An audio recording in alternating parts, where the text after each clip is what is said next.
Good morning, everyone. I'm working on my 5 ATM.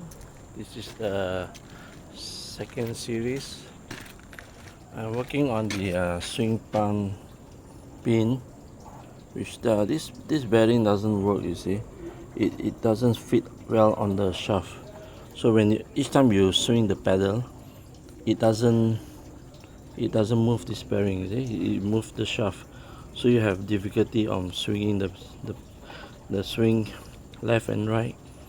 Don't have a proper swing system, you see. So what I do is I do some modification.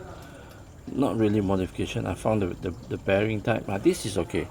You see, this is only one side working, but not this. You see. So I place it on the pillow block bearing, and now I have much more better swing, comfort swing. You see. So yeah, it works well with this.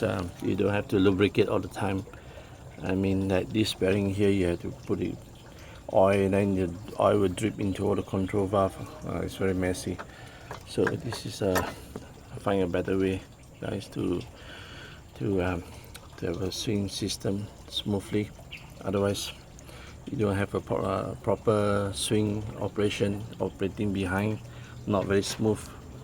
So this is a very bad system. You see, the shaft is moving, you see, instead of the bearing like this. You see, the bearing is okay, but then it worn out very fast. You see, and this I keep replacing this bearing most of the time. You see, it doesn't stay. So this is much better with the wheel bearing, seal bearing. Thank you for watching, and if any comment in my video, please like and ask. Thank you. Bye.